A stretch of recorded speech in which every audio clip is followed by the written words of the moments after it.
Our plane was totally on fire, bailed out, got captured. Filthy, fleas, lice, filth. Well, I survived. The good Lord.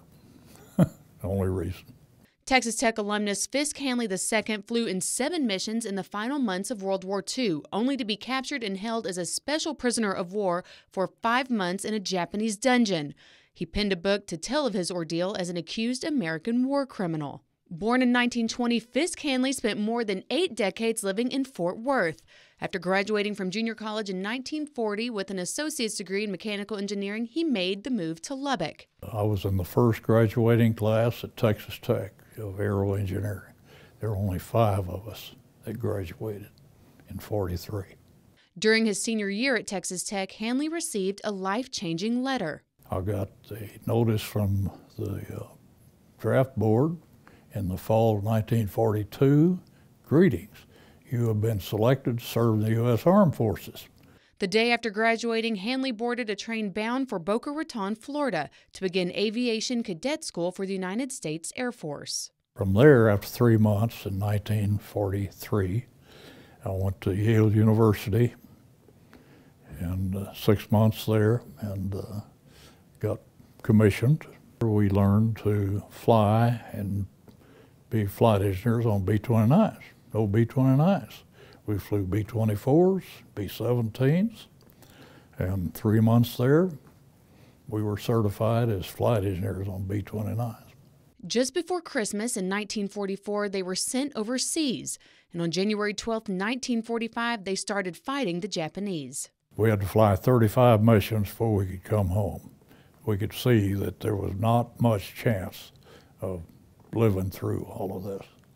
So on the 7th mission, which was a mining mission, dropping naval 1,000-pound mines in major Japanese waterway, the Japanese had broken our code. The Japanese knew Allied forces were planning to invade Okinawa in just 3 days, so their fleet was in place and ready when Hanley and his crew flew over. The Japanese battleship Yamato, the biggest battleship, much bigger than ours, was right under us. We got the mines dropped at night.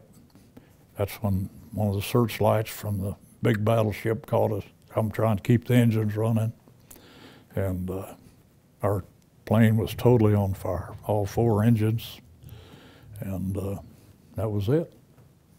Only 2 of us got out. After parachuting out of the burning B-29 airplane, Hanley landed in a rice paddy. He was soon ambushed by hundreds of civilians and taken prisoner. We were prisoners not of the regular Japanese army, but of the Kempeitai, the Japanese worst equivalent of Hitler's Gestapo or SS, and they only 1 out of 29 of B-29 people shot down over Japan came back. Hanley says Kempeitai prisoners were subjected to constant interrogations and beatings.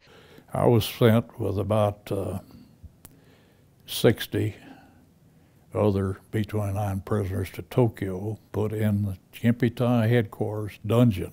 2 of us got left behind. Hanks, Maynard Hanks, H-A-N, Hanley, H-A-N, were left behind because they got our names mixed up. The 62 prisoners did not come back. They were massacred.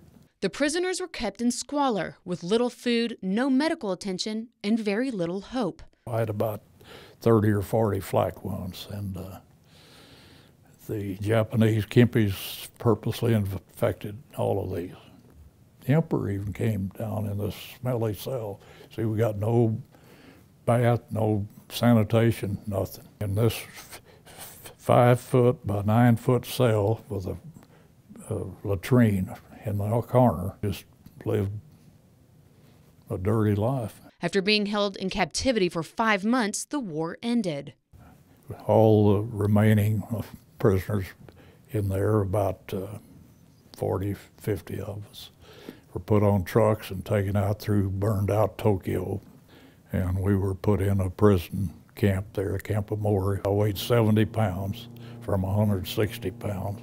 Just 2 weeks later, Camp Omori was the first Japanese prison camp to be liberated. I was taken out to the hospital ship, benevolence, checked over, wounds treated first time, and saved. After returning home, Hanley spent months recovering from his wounds.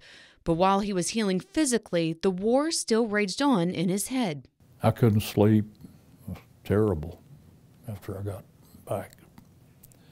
And I didn't know what to do. So I took my college typewriter and I typed every day, a few pages, single space. As I typed that experience, which is that book, I'm happy. Those late-night typings turned into Hanley's memoirs many decades later, detailing his harrowing experience.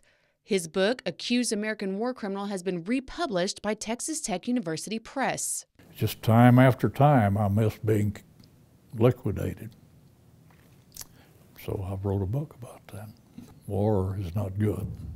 And you fight a war, you fight to win. Here I am, 94 years young, and still healthy. So I'm a survivor. This is Lacey Nobles for Texas Tech Today.